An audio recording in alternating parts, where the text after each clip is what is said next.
I want the money, power, and respect. Bitches get wet when they see a check. Drop like 5 nigga on my neck. Splashy nigga see the drip.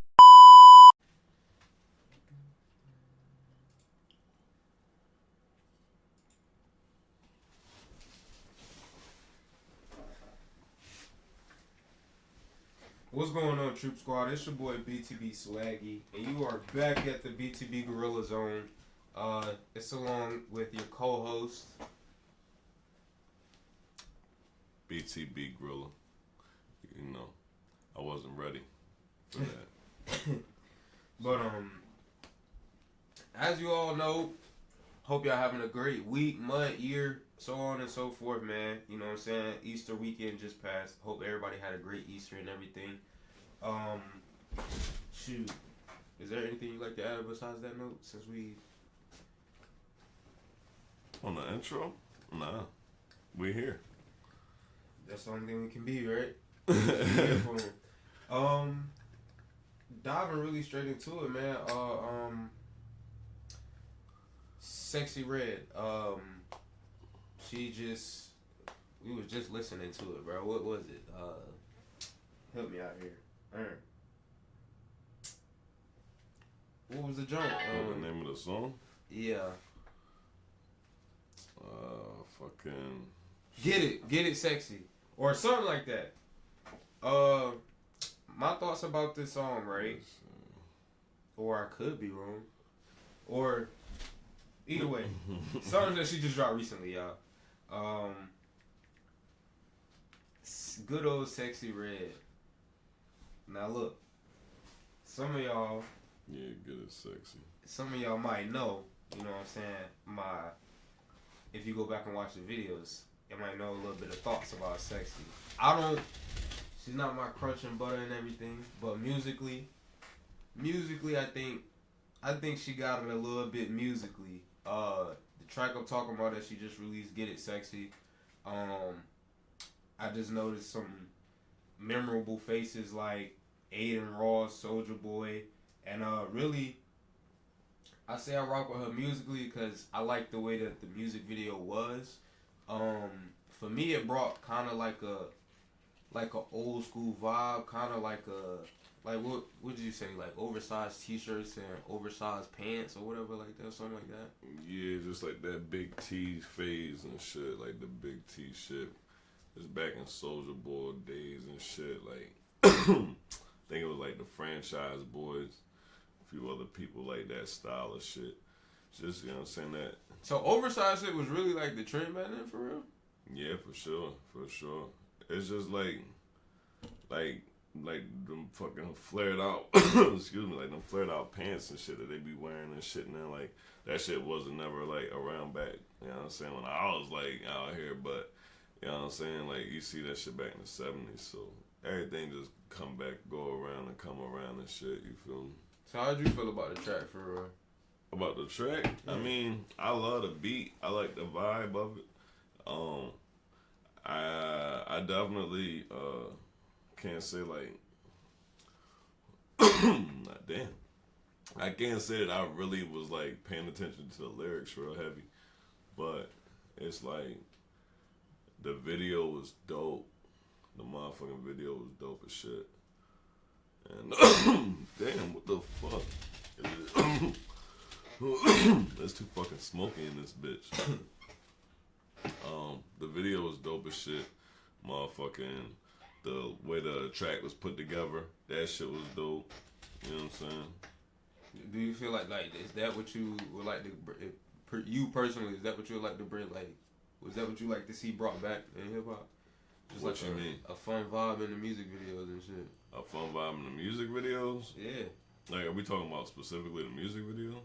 Yeah, like when you look at Sexy Red video, it's like, even if you can't really get into the lyrics, you looking at the music video, even a couple people that even said, like, it just brought back memories because of the vibe. Nah, fuck nah. I mean, nah, fuck no. I mean, nah, because it's like,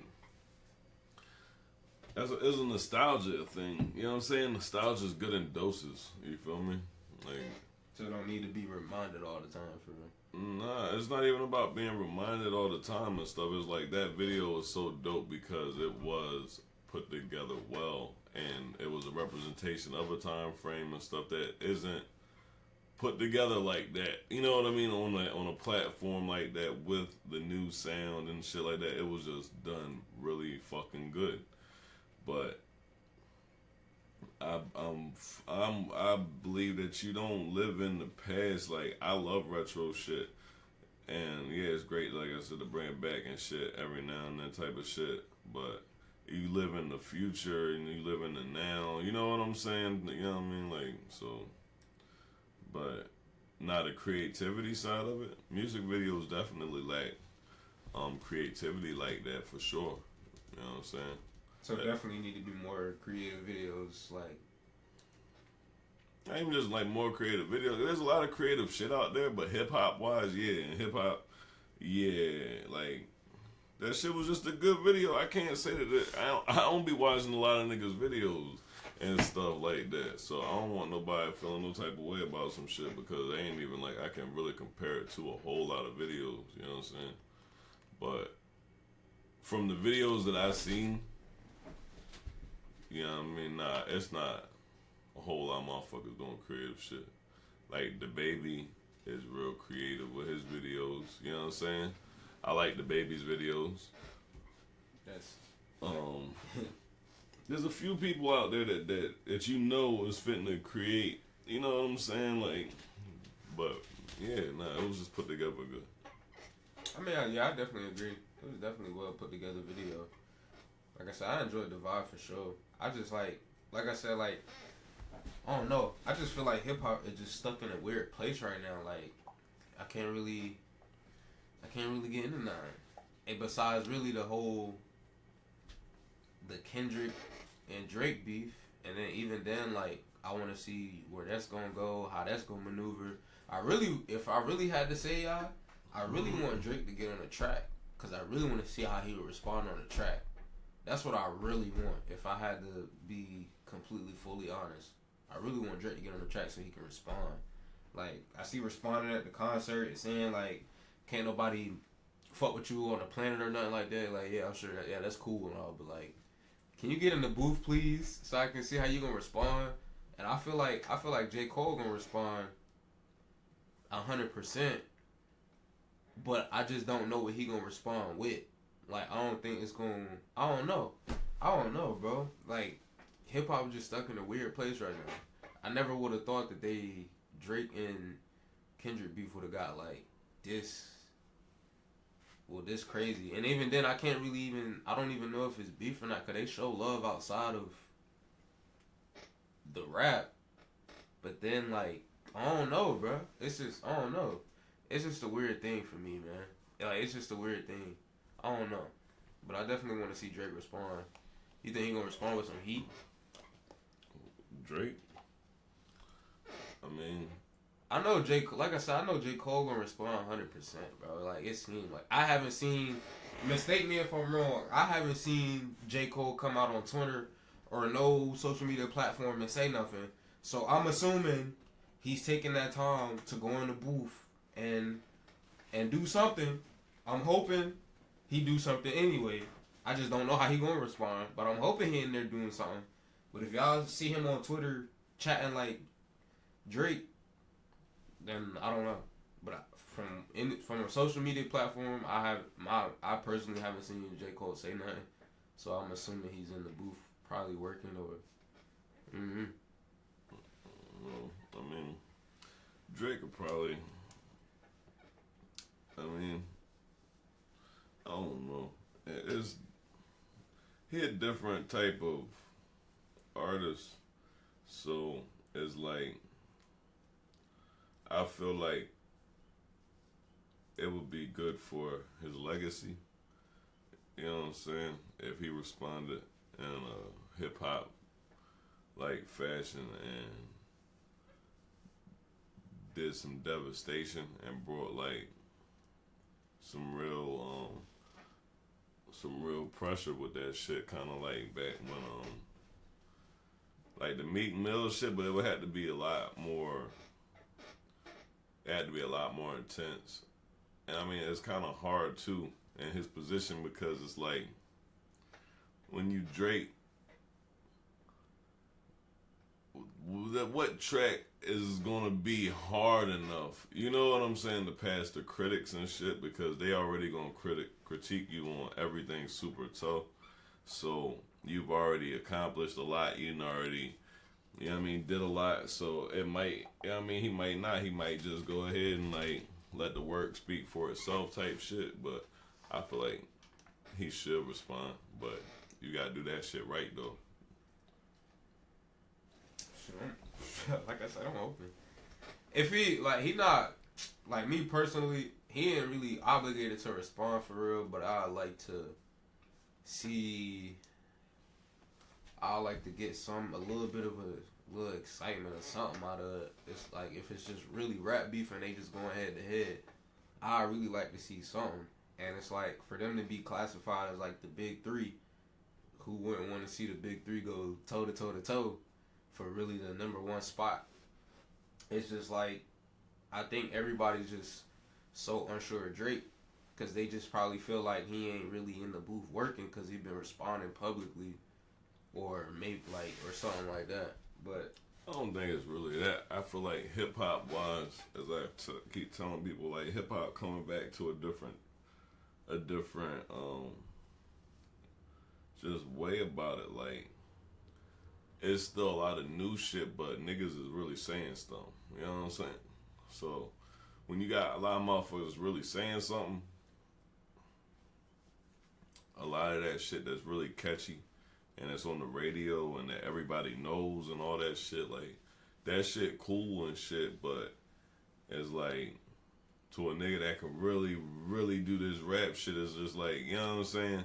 Like, if they was to say, like, if it was like a motherfucking Royal Rumble type shit of motherfucking real rappers and shit, you know what I'm saying?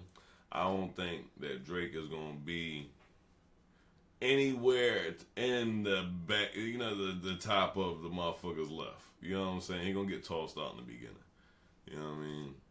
And ain't no disrespect or nothing like that. It's just like, there's way too many niggas out here that really can rap. Like, not that, I mean, he'll make good songs. I think that nigga make great songs. You know what I'm saying? And I think he can rap a little bit, but not like that. You know what I'm saying? so, like, speaking of beef and everything, right? So, excuse me, y'all. Meek Mill and Academics beef. Meek Mill has said he wanted his own podcast, or he wanted to do a podcast or whatever. So Academics came out, offered him $1 million, I think for 52 episodes, and they split ad revenue 50-50. Oh, I'd have took that. Some people say it wasn't really a real deal, and Act was trying to like son him in a way, and then some people felt like Act was really like giving him that deal, because it was really like it was a deal like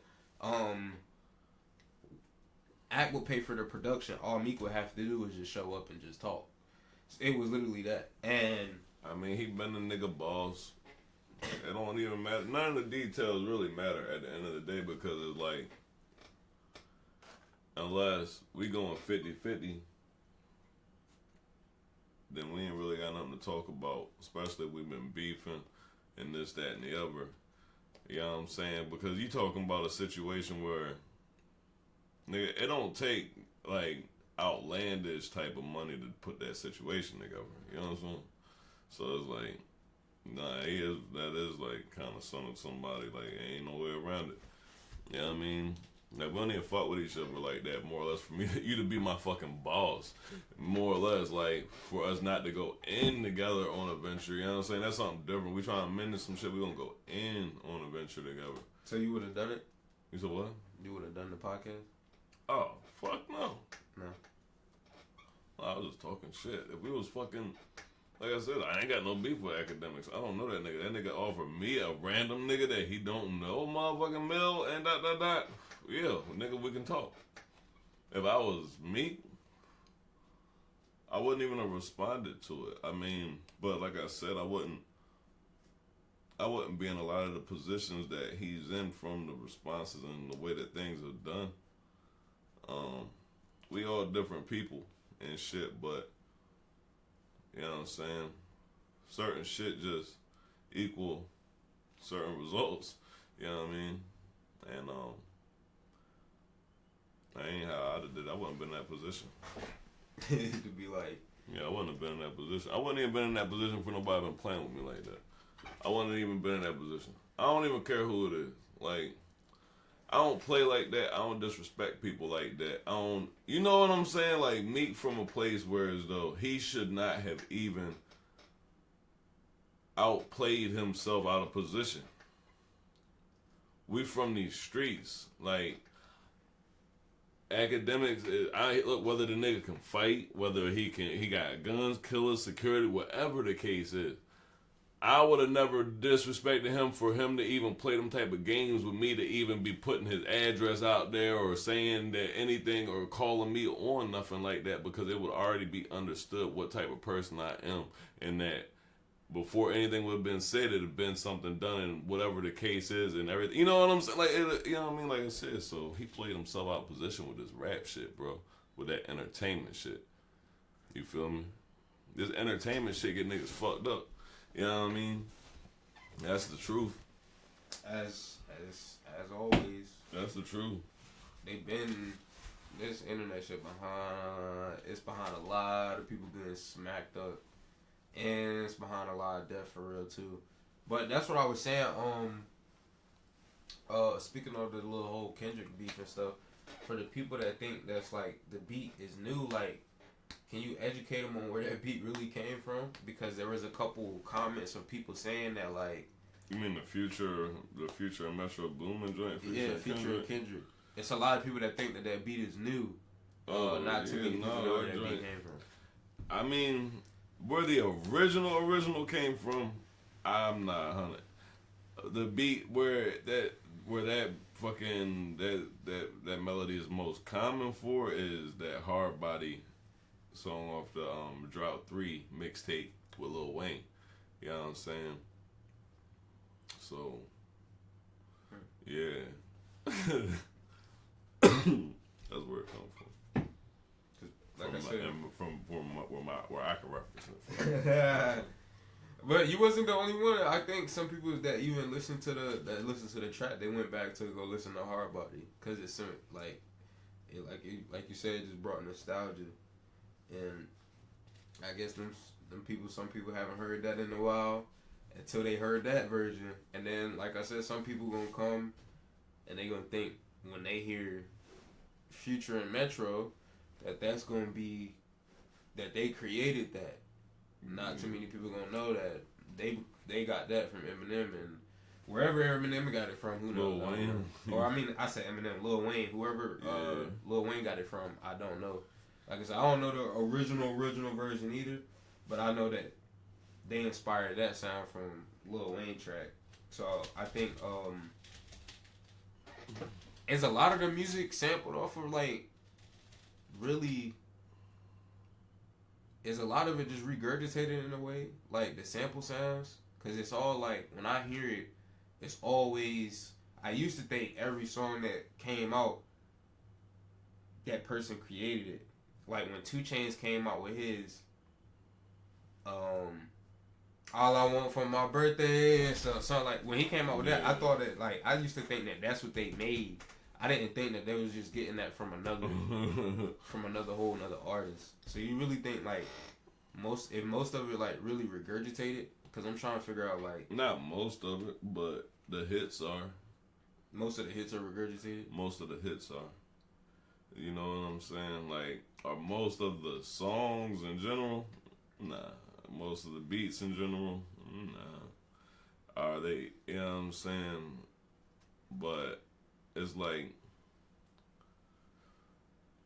most of the hits are because it's so easy, you know what I'm saying, to have somebody hear a song just like that and be, you know, just catch the tune and catch the part of the hook that you done brought back or whatever. You know what I'm saying? So it's already memorable. It's all, you know what I mean? From generation to generation, that melody is, you know what I'm saying, is memorable. So, you know what I mean? If they can get the releases or pay the fees and royalties and get licensing, whatever, you know what I'm saying? Then yeah, it'd be worth it, because those are where the hits come from. You know what I'm saying? So yeah, they pay a lot of money to release them songs. Don't think that them songs get released without niggas paying a bag for. And some of them hits get released and the artist sees next to nothing. You know what I'm saying? Because it is mainly somebody else's song. You know what I'm saying? But you know what I mean? And what about the I seen something on Twitter the other day where a female has said something like it's harder for females in the industry way more than, or it's easier for men in the industry way harder than it is for it's easier for men in the industry than it is for women. So shit, I had to get somebody else's opinion. So like, what you think about that? Is she bugging or is she right to a point? You can't. It's incomparable. You can't compare the two. It's just like saying that a man's plights and a woman's plights in life, or one would be heavier, different. You know what I mean? Than the other. It's like you can't compare the two because it's just not. It's not the truth. It's not the same thing. You got women that can get in off of their looks, and yeah, will they face discrimination and this, that, and the other, and harassment and stuff for sure. But you think that niggas don't go through the same thing, then that's not the way it is. Like, not in the entertainment game, it don't work like that. You know what I'm saying? So, that's why you got all these guys coming out here with all these fucking sexual harassments and all these motherfucking, you know what I mean? They were fucking not trained or whatever, but, you know, they were groomed and stuff. So it's like, nah, you can't. It's incomparable. The struggle is the struggle, and everybody's is gonna be different. You can go through some fucked up shit, being a female in the industry. You can go through some fucked up shit being a male in the industry. The industry is saturated for both sides. There's too many beautiful women. There's too many niggas that can rap. So, nah, they gotta miss me with that shit. You know what I'm saying? Right. Nah, cause I just had to get somebody else's opinion on that, cause I ain't really know how to think of that. Oh, you know, I'm gonna give you some big Grilla shit on that shit. Miss me with that bullshit. It's like I said, it's in a world where, yeah, and you talking about the 70s, where everybody couldn't make it because it was a lot more of a talent as well as location and stuff, and it was harder to travel, get your music out, get money, ... Women had less rights. Yeah, it's different. We're talking about 2024, where a motherfucking woman can be a man and a man can be a woman, and either one of them can go into the damn industry and get a record deal just off of that. So fuck that. And speaking of deals, kind of sort of back to like the deal that Act offered Meek Mill. Do you feel like if Act offered that to any other rapper, they would have took it? Because the argument had also came up like, well, even if the average person might be like, yeah, I'm taking that, but as a rapper, they just like, most of these rappers they're not gonna want to sit down and just talk, like, cause they're not gonna be interested enough to talk like that. So he was like, it's kind of gonna be like, dang, I can't really remember what he said to the fullest, but he was saying something kind of like that, like it's you would kind of struggle to get that million back because it's also like you gotta focus on the views. They would actually have to show up, and he was like, it would be more. He was like, it'd be more struggle. It would be more struggle and hassle for real. He was like, maybe if like, and he was saying like, if it was a Drake, then yeah, maybe. But he was like, Meek Mill, for him to, if Act is gonna give him $1 million, and he wants to get that back through ad revenue, it's Meek Mill. So he was like, it's not really gonna garnish that type of views for real. And it could all day. It could all day. See, that's the type of thinking where as though people become what they're doing and forget about the qualities and the traits that they have that allow them to get to that level that they're at and to become who they It's like I said in that song. It's like niggas get some money and forget how to make money and stuff. Like you gotta be broke to want to be rich. It's like you will have a hustling mentality. If Meek Mills came from motherfucking next to nothing, you know what I'm saying? To get to where he's at, making all these moves, this, that, and the other, ... You have a hustling mentality. You take that mentality and you apply that to whatever it is going on. You see Rick Ross doing all these damn commercials, got wing stops, got ... You see Shaq doing this, that, and the other, It don't matter who you are, what it is that you're doing. If you really about that bag and success and business and stuff, shit, that's easy money. You talking about Meek Mill? You talking about a motherfucker that came from the streets of Philly through battle rapping, made it in the mainstream, fucking was with fucking MMG, fucking and Rick Ross and them, fucking linked up with Jay-Z and them, fucking went to prison, was with Nicki Minaj, all that shit. Like, nigga got stories and fucking could have all sorts of guests and drop all sorts of gems and knowledge. Nah, like, he could have, hell yeah, he could have a podcast. Hell yeah, he could. You know what I'm saying? For real. 100%, he could have a podcast. And it was, you know what I mean? Like, for real, though. Like, you know what I mean? But, you know what I'm saying? Like, was that situation the right situation? Fuck no. But, could he do it all day? Damn. I think the whole Joe Budden was saying, though, is just like, for Act to get that meal back, like, yeah, I'm sure Meek would like have the stories, but then it's also like, would it really be interesting enough to even know? Why wouldn't it be? That's what I'm saying. People look, Joe Budden has become a successful podcaster and stuff, right? All right, people. So if you want to base it off of what merits, is like, all right, so it's like Joe Budden had a very short rap career, and he became a very successful podcaster. So why couldn't somebody that has had a longer, more successful rap career become a successful podcaster? Well, Joe is a successful podcaster because he's I think before he was doing the Joe Budden TV, he was doing Complex or something like that. Yeah, I think he was doing Complex, and they called that the Everyday Struggle. And yeah, that's it. He's successful. Yeah, he was killing that one. He's successful. He's a successful podcaster, like I said. So why couldn't Meek Mill, somebody with a longer rap career than him, be a successful podcaster as well? That's what I'm saying. Like,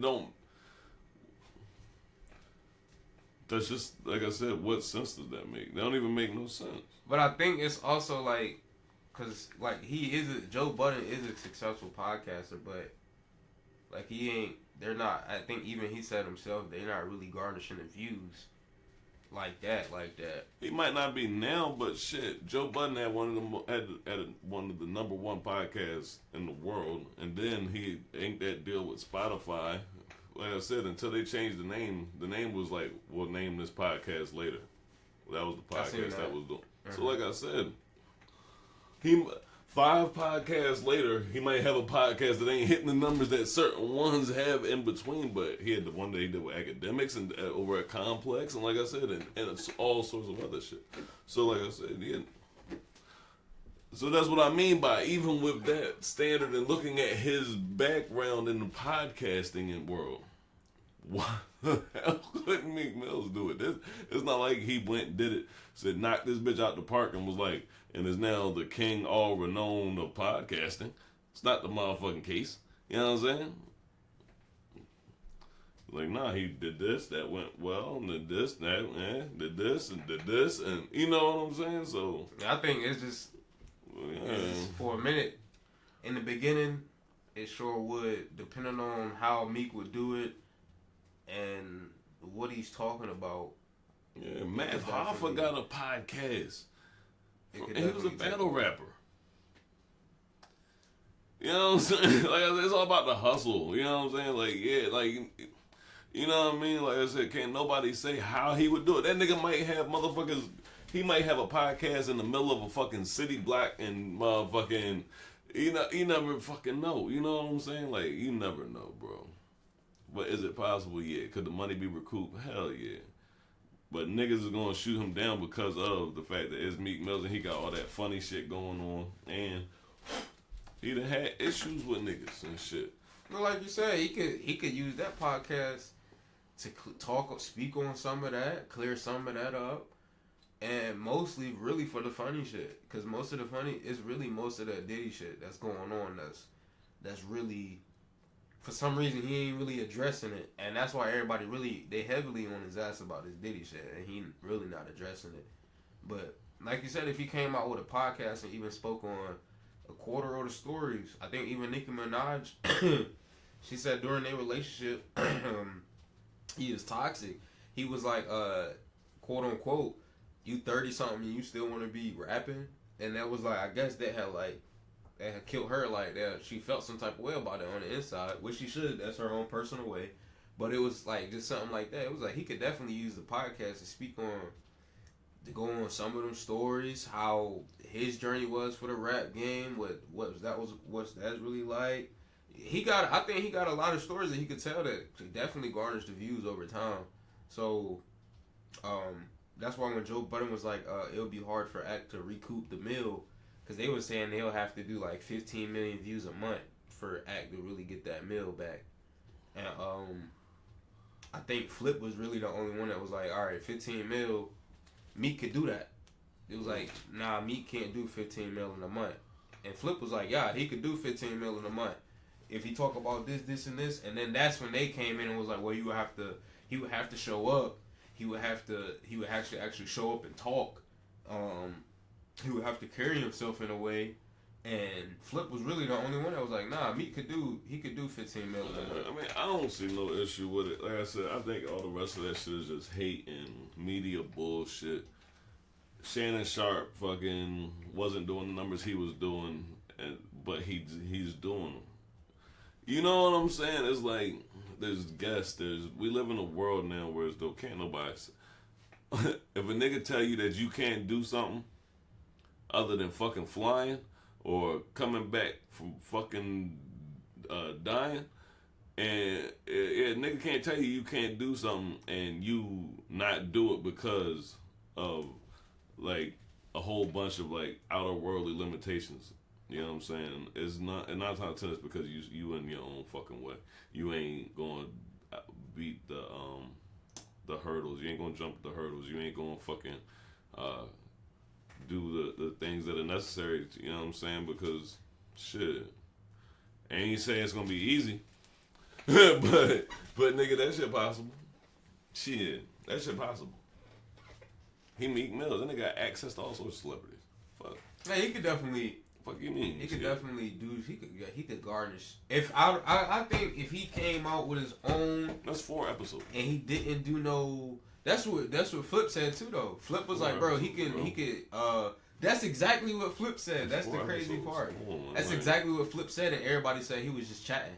And he was like, Meek could get that back to acting 4 episodes, and it was like, nah, that's not how that worked. Yeah. And he was like, what you mean? And they was like, nah, that's not how that work. It was like, just because it's Meek Mill don't mean you're going to get it back in 4 episodes because he actually got to do this, do that, do this. Meek Mill ain't NLE Chopper. Meek Mill, you know what I'm saying? It's like, people be sleeping on Meek Mill, and that's what I'm talking about. Whereas though, it's like, for somebody in this generation, well, like I said, Meek put himself in that position. You know what I mean? Like, a motherfucker could say something about seeing me on here or whatever. You know what I'm saying? They could say whatever about my music, about whatever. And the way I respond and handle myself, you know what I'm saying? Those are what allows certain trends and stuff to build and stuff. You know what I'm saying? He allowed this trend for these young niggas to be treating him on the level that they is. You know what I'm saying? Like, for real, Meek is a fucking legend. He shouldn't even be He shouldn't even have entertained a lot of this shit and let a lot of this shit to get the way it's at. And I seen some joint the other day where cause it was funny that you brought up the chicken sir earlier. Somebody had said I gotta think of this rapper. Can't think of him right now, but he was saying if you really chitlin circuit and you getting like 30 to 40 a show, it don't really matter about the seats. And some people felt like some people was in the middle about that because some people was like, you really just want to do it. You really just doing that to get a bag. They already paid for you to be there. So it don't even really matter about the 15 people. So getting your opinion on that, right? Do you feel like it's really worth it to go out there and perform? Like, even if they giving you the 40, do you still feel like it's worth it to go out there and perform, even if it is like 15 people out there? Nah, because it don't work like that. Because that ain't the real... Because niggas who be saying that shit in interviews, they lying like shit. Yeah, it was First something... off... Something Sky. Something Sky. Nigga lying. Yeah, but... nigga lying, bro. Something Sky. I'll think of him here Nigga in a minute. lying. I'll tell you like this, right? Niggas ain't getting 40. Niggas ain't getting 20 on no chitlin circuit to perform at a spot where ain't nobody there. It's not going to happen. You feel what I'm saying? Unless you happen to be a medium-sized celebrity and the promotion was fucking shit. You know what I'm saying? But for the average nigga who's on a chitlin circuit type of situation, not a lot of that's gonna be off of the door and off of the draw or off of how much of a buzz and how many seats they think that you'll be able to fill. If they don't feel like you're gonna fill seats, you're not getting that bag. You ain't getting big bag. You know what I'm saying? If they ain't got a lot of seats to fill, you ain't getting big bag, first off. And then on the back side of it, if you young and shit, or even if that's what you want to do, if you feel like you know what, I just like performing in front of people, whether it's 5, 10 people or whatever, that's cool. You know what I'm saying? I did them days. You know what I'm saying? I did them days. Used to go to Baltimore and perform in front of motherfucking 10, 15 people, whatever, 20 people, whatever. And like I said, that shit cool. You gotta start somewhere. You know what I mean? You gotta build a stage presence. You gotta get more comfortable and shit. And but now like to be doing that shit like, I'm not at this point. For me, fuck no. And I feel like for some people at a point where as though, you know what I mean, the crowd and the gathering is also, when it comes to music, there's a lot of where the vibe is at. It's hard to create a certain vibe with 5 people. Right. It's hard to create a certain vibe. You know what I mean? Like, if it's 10 people in the crowd, then goddamn, I need to have been getting paid a lot of money, or I need to be at a party where I'm doing this for fun. Or, you know what I'm saying? Like, no, I can't be getting paid. Why would I, like I said before, get them people their money back. If you pay me a big bag to come out here and perform and there's 10, 15 people or whatever, bro, get them their money back. You know what I'm saying? Hell, if they paying that, you know what I'm saying, to come see me, look, shit, it's a little gathering or whatever. I do that little shit for free. You know what I'm saying? If when I'm in the area. You know what I'm talking about? Like, come on, now bro. that I think about it, he was doing something. He wasn't on no jumper, but it was like a platform like it. But he was basically like, he had like 15 people in his. They gave him 4,500, but he still went and performed or whatever. And he really like sound clownish shit. Sound cloudish. Yeah, something like he not too big of he not that big. But they gave him like 45, but he said he wanted to go perform it. And he was like really and then that's when he really spoke on the chitlin circuit. And he was like, it's some people, they getting like 30 to 40 a show to perform with that amount of people. He was like that. And that's why when he said that question kicked in my head, like, bro, even if you are getting 40 a show, is it even worth it to go perform in front of 15 people? Look, if the people, like I said, like, it's all about the situation and the crowd and everything, bro. It really is. And what you do this shit for. Like I said, I love the entertainment business. I love music. So, am I about to fly out somewhere or travel a long distance for us? No, I'm not about to do that. But yeah, no, will I do it? Yeah, but like I said, hell, for that ain't no sense in me being on the stage.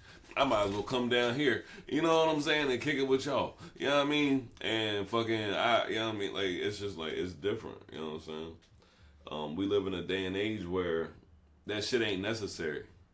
You feel me? That's what I'm saying by whereas though it don't make sense now. Shit like that and some things that people be saying and some of the advice that people give. That shit was great in like the 90s and the early 2000s and shit, nigga. But it's like, nigga, in 2024, nigga, I can hit a button on my phone, go live, and sit the phone across the room and perform in front of fucking more than 15, 30 people. So, you know what I'm saying? Like I said, it's like, I don't think that shit even practical. I think motherfuckers be saying that stories to make themselves sound cool and relevant and shit like that. Nigga, that ain't how it work now. You know what I'm saying? Yeah, because that ain't even how it work now. I was like, yeah, he got a pretty good, I don't know. Hey, it sound good, but it ain't how shit work now, bro. Yeah, because they had asked him, they was like, how much you got, bro? He was like, I got me, like, they gave me $4,500 to do that. He was like, it's some niggas out there getting 30 to 40, and they doing that. And I was like, all right, but is it worth it at that point? But seeing that, I also seen some shit where there was like a 30-year-old, like 2 days ago, I seen some shit on my feed where a 30-year-old dude, he got jumped in to a blood or Crip gang or whatever, and then the next day he got beat up. And so I also wanted to ask you, like, because people was clowning him because it was like, bro, you 30, joining a set. And, like, honestly, do you feel like this gang banging shit played out? Like, do you feel like that shit just dried out? Like, that shit dried up? Like, niggas need to, like, just really, like, move on type shit? Because I'm not going to lie, bro. 30 joining the set is a little crazy. Like, I don't know him personally to be saying like he don't need to be doing that, but I will say that's crazy. But he probably got his own personal reasons or whatever. But that is crazy. That's the only thing I can really say, bro. Like I said, I'm sure he got his own personal reasons, Troop Squad. But like when you turn 30, like I can imagine like it's times for niggas to be growing up, and he had turned 30 and joined the set, and I guess they had caught him like the next day. He was bleeding on his forehead and shit, and he was like, yo, like, I just got swag, y'all. And he was shaking and shit, and everybody was like, yeah, 30 years old trying to join the set is crazy. So I'm like, I gotta ask if this gaming and shit just like really dried out, or it's just like, it's just to a point now where it's no return. A nigga turned 30, it's like, I mean, I don't know. Ain't no hope for a nigga to turn 30 and join the set. Like I said, like, he probably got his own personal reasons. I don't know him personally, but, like, that is kind of crazy. Like, why you just do that now? And that went viral. It went viral. I mean, I think it only went viral, though, because he got shot the next day. Like, they caught him the next day and did something to him. I mean, I feel like that shit ain't really none of my business. But, yeah, nigga gotta have hella good reason, I guess, to do that shit at 30. I mean, yeah, like I said, nigga had to have hella good reason to get down at 30. I ain't gonna say gang banging is dried up because everything evolves, you know what I'm saying? So, I feel like, you know what I mean? That ain't my business. No, that's why I ain't ask you like what you think about him. That's why I was like, do you feel like his game banging shit played out? Like, so that's why it's like, the question was really the game banging shit. Him turning 30 was like, it was like painting like a picture. The gang banging shit, like I said, not really. I mean, everything evolved and shit, and it's all about who you is. You feel me? Like, I feel like this, right? I feel like I'm on some shit where in my life and shit, I want everybody to be doing better. You know what I mean? And what other people want for themselves and shit, that is what it is. Why people do shit, that is what it is. There's a lot of people that are banging, that do positive shit. There's a lot of people banging that are lost in these fucking streets. A lot of people banging that's got mental health issues. A lot of people banging because they trying to hurt people. You know what I'm saying? So it's like, whatever it is, I mean, I hope that people, you know what I'm saying, like I said that, you know what I mean, people are trying to better themselves, you know what I'm saying? So the gang culture now, I don't feel like it's dried up. I feel like we live in a time where motherfuckers want to do whatever is cool. And unfortunately, hip-hop made gang banging and gang culture look a lot cooler than what it really is all the time and shit like that. It made it more popular and shit than the reality of it. So now you have a lot of people out here that have a lot of different principles than what the gangs and stuff was built on and different shit like that. And I feel like that shit makes gang culture kind of like overwhelming because you see it everywhere and it's associated with a lot of young people and a lot of dumb shit going on. And that's why I say, well, that's why I feel like low key the shit played out. Because it's like, there used to be structure with this shit for real. And what played it out was like, it's a lot of unnecessary shit that really go on throughout the game banging shit. So the unnecessary shit, that's where I say like, that shit played out. Cause some of the shit, like when I was coming into it, it was like structure with it. It was certain shit that there was like rules against it. There was law that you better not do that for real. Either that or you gotta shoot the sixes with everybody. And now they kind of played it into a point where like it's cool. Like back then we wasn't snaking our mans. We wasn't backdooring our mans back then. But now they make that shit look cool. Like they make it feel and seem cool for you to backdoor niggas. And we always went off the thing where like we don't backdoor our own mans. That's something that we never. That was a code that we always lived by. You don't backdoor your mans. And you fast forward now, they make that shit cool. That's all everybody talk about now is backdoor this, backdoor that. Niggas trying to line, and it be their own mans. And it's like, nah, when I was coming up, like that's why I feel like it's kind of played out a little bit, because there's just so much unnecessary shit that happened that it make this shit like, man, that shit getting played out, for like, y'all better off going over there, go back across the street, do something else, because this shit is dry, it's played out, it's getting dried up, it's a whole lot of unnecessary shit happening for no reason. It's no structure in this shit no more. Niggas is just joining just to say they got status now, or just to get some status, or just to... Some people got their own reasons. Some people got their own reasons. Some people do got their own reasons. Like me, I was looking for acceptance when I went into it. Even my boy Jordan, he was having problems at home. So I'm saying, like, we had our own, everybody got their own reasons for joining it, but for the unnecessary shit, that's what it just make that shit like that shit getting played out. That's the main difference is, like, I come from a time where niggas couldn't even just join shit. At all. So it's like if you was my not, time frame is a lot different. Like it was like if we did not know you for like at least 10 plus years, you was just not about to come around and just start hanging. And that's how we went. Like you had to be known at least by one of the guys for at least 10 plus. You had to be sandboxed with somebody. You couldn't just come around just to be there. But that was just how we did art for us though. Cause even then we followed up. We kind of copied like Chicago shit. Low key, we had our own little group called OTF, and whenever the guys wanted to come and join it, we would take them in the bathroom. Whenever we had lunch or something, jump them, hop them in, go to class with a fat, swollen ass eye, boy. Teacher be like, yo, what happened? Be like, yo, he slipped, he fell. I don't even know, he hit the stall or something. But being there, beating niggas up, jumping them in. But it's like, it's always just that one that everybody knew. Like we had rules for it, so not everybody could just come. We had a lot of niggas asking that just move to the school. They wanted to come in and you know what I'm saying, be chill and shit. But it's like, nah, you could be cool with us and shit, but you're not this, cause like, nah, we don't know you and you're not sandbox.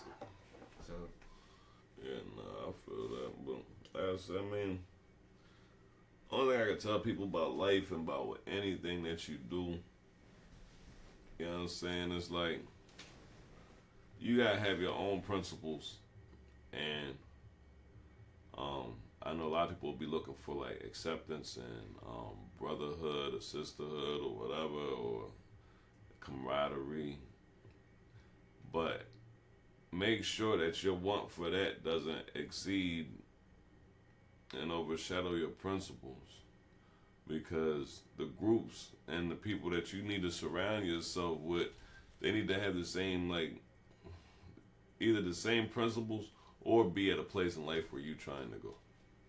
Mm-hmm. But even still with that, I feel like that's what fucks these niggas up in the industry, or we see on looking all crazy and stuff, because it's like when you go in the places and hanging with people that are where you want to go, sometimes they're going to show you some shit that goes against your principles. And sometimes the motherfuckers be like, well, I want what they have. And they, you know what I mean, go back on their own principles and shit. And that's where, you know, I feel like as a person, you start to be lost in this world. Once you go back on your own principles and your own moral compass, then I feel like that's when you start to get like, you know what I'm saying, like, who the fuck am I type vibes, you know what I mean? I mean, most definitely. I mean, it happens a lot though. Like, we see in the industry all the time. It's just that greater half.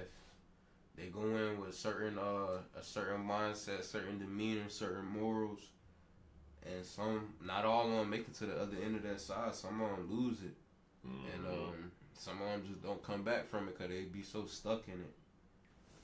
Industry heavily known for that one. Heavily known for that one, man. So I don't know. The industry in itself. But that's why y'all need to go listen to my new song coming out. I'm pretty sure I'm going to either name that bitch The Mirror or Man in the Mirror. Something like that. Shit's fucking fire. But, you know, it goes into a lot about that shit, yo. Because it's like, that's my main thing is, like, my principles, bro. And, like, and relying on me to do what I need me to do. You know what I'm saying? Holding yourself accountable. You know what I mean? That shit. You in these streets, you don't understand it. If you in any type of situation, you don't understand what I'm saying, then yeah, you listen to that fucking song. I don't know what else to fucking tell you. Yeah, it's straight like that. Well, like you said, go. Well, I mean, hold on. First off, when you was making that song, is it more of a me versus me type of battle when you say holding yourself accountable? Nah, I wouldn't say me versus me, but yeah, at the same time, yeah, because accountability is acknowledging the good and the bad. You feel me? So, like, I think I say at some point in the song, it's like how can I be my best friend and opponent? And it's like, that's because you have to be when you're holding yourself truly accountable, because it's like, yeah, nigga, I'm doing this right or whatever. Or, nigga, I'm not doing this and I'm in my own way. Because as I said, can't nobody stop me from doing nothing but me. You know what I mean? Like, nigga, besides flying and dying, ain't a motherfucker that can stop me from doing something other than me. Ain't no way around it. You know what I mean? Nigga be like, oh, well, shit, nigga, I'm poor, I ain't got this, that, and the other, bop. Yeah, nigga, I feel you. If I say I want a meal, I guarantee I'm gonna go get me a meal. That's how it works for me. You know what I'm saying? Mm-hmm. Like, I feel like with the way that I came up and what I went through, I feel like it's like, that's just what it is. Yeah, you might have to do some shit, but you can do it. You know what I mean? So you your own opponent and you're your best friend. You're the one who can tell yourself that there's no limit. That what everybody else thinks about you don't mean shit. They don't know me. You know what I'm saying? So, yeah. So ending off on that note, It's been your boy BTB Swaggy. We appreciate y'all tuning in as always. And did you have something that you wanted to add to send the people off? It's 2024. You never know what the fuck is going on in this world. So make sure you check into the BTB Gorilla Zone and visit the BTBRevolution.com. You know what I'm saying? Past that, Troop Squad. Look, go get y'all some motherfucking gear. We in here designing this shit. We got some more shit coming for the store. And you can also figure out how you can get you a free shirt, man, if you go check it out too, man. Just go to the website at btbrevolution.com. You'll figure out how you can do that. So yeah, stay up.